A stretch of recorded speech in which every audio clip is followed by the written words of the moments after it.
السلام علیکم ورحمۃ اللہ وبرکاتہ۔ الحمد للہ رب العالمین والصلاة والسلام علی سید المرسلین، اما بعد فاعوذ باللہ من الشیطان الرجیم، بسم اللہ الرحمن الرحیم۔ برادران عزیز و معزز خواتین، آج کی اس نشست میں سورۃ العنکبوت کی آیت نمبر 41 سے آیت نمبر 44 تک تمام آیات کا ترجمہ و تفسیر پیش کرنے کی سعادت حاصل کی جائے گی۔ مثل الذين اتخذوا من دون الله أولياء كمثل العنكبوت اتخذت بيتا وإن أوهن البيوت لبيت العنكبوت لو كانوا يعلمون إن الله يعلم ما يدعون من دونه من شيء وهو العزيز الحكيم وتلك الأمثال نضربها للناس وما يعقلها إلا العالمون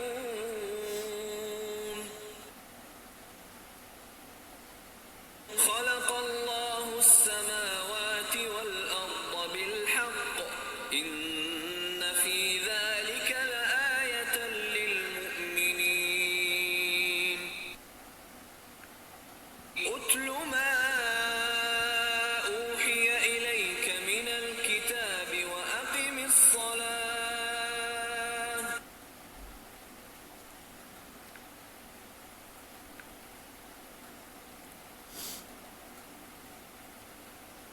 جنہوں نے اللہ کے سوا اور مددگار بنا رکھے ہیں، ان کی مثال مکڑی کی طرح ہے جس نے گھر بنایا، اور بے شک سب گھروں میں کمزور گھر مکڑی کا گھر ہوتا ہے۔ کیا اچھا ہوتا اگر وہ جانتے۔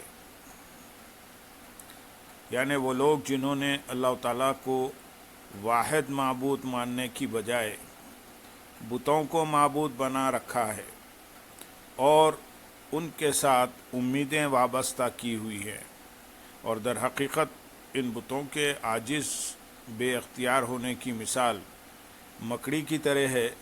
جس نے اپنے رہنے کے لیے جالے سے گھر بنایا، جو کہ انتہائی کمزور ہے، اور یہ گھر نہ اس سے گرمی دور کر سکتا ہے، نہ سردی، نہ گرد و غبار اور بارش وغیرہ کسی چیز سے اس کی حفاظت کر سکتا ہے۔ ایسے ہی یہ بت ہیں کہ اپنے پجاریوں کو کوئی نفع یا نقصان پہنچانے کی قدرت نہیں رکھتے، اور نہ ہی دنیا و آخرت میں انہیں کوئی فائدہ پہنچا سکتے ہیں۔ اور بے شک سب گھروں میں کمزور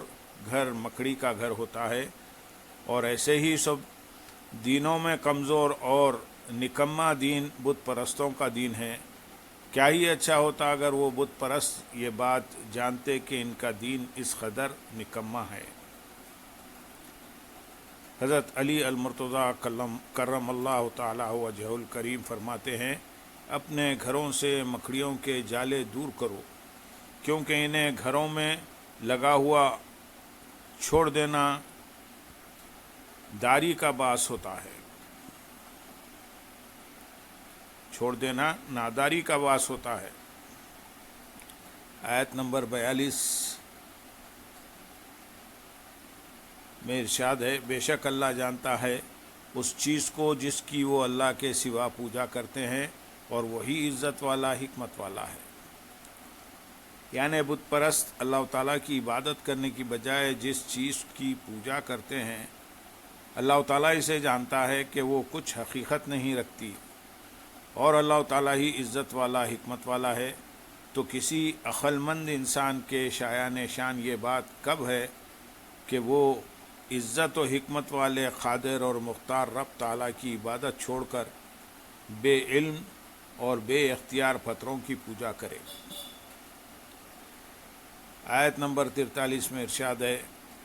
اور یہ مثالیں ہیں جنہیں ہم لوگوں کے لیے بیان فرماتے ہیں اور انہیں علماء ہی سمجھتے ہیں۔ کفار قریش نے طنز کے طور پر کہا تھا کہ اللہ تعالیٰ مکھی اور مکڑی کی مثالیں بیان فرماتا ہے، اور اس پر انہوں نے مذاق اڑایا تھا۔ اس آیت میں ان کا رد کر دیا گیا کہ وہ جاہل ہیں جو مثال بیان کیے جانے کی حکمت کو نہیں جانتے، کیونکہ مثال سے مقصود تفہیم ہوتی ہے، اور جیسی چیز ہو اس کی شان ظاہر کرنے کے لیے ویسی ہی مثال بیان کرنا حکمت کے تقاضے کے عین مطابق ہے۔ اور یہاں چونکہ بت پرستوں کے باطل اور کمزور دین کی کمزوری اور بطلان بیان کرنا مقصود ہے، لہذا اس کے اظہار کے لیے یہ مثال انتہائی نفع مند ہے، اور ان مثالوں کی خوبی، نفاست، عمدگی، ان کے نفع اور فوائد اور ان کی حکمت کو وہ لوگ سمجھتے ہیں جنہیں اللہ تعالیٰ نے عقل اور علم عطا فرمایا ہے۔ جیسا کہ یہاں بیان کی گئی مکڑی کی مثال نے مشرک اور اللہ تعالیٰ کی وحدانیت کا اقرار کرنے والے کا حال خوب اچھی طرح ظاہر کر دیا اور فرق واضح فرما دیا۔ آیت نمبر 44 میں ارشاد ہے، اللہ نے آسمان اور زمین حق بنائے، بے شک اس میں ایمان والوں کے لیے نشانی ہے۔ یعنی اللہ تعالیٰ نے آسمان زمین کو باطل نہیں بنایا بلکہ حکمت کے تحت بنایا ہے، اور بے شک ان دونوں کی تخلیق میں مسلمانوں کے لیے اللہ تعالیٰ کی قدرت، حکمت، اس کی وحدانیت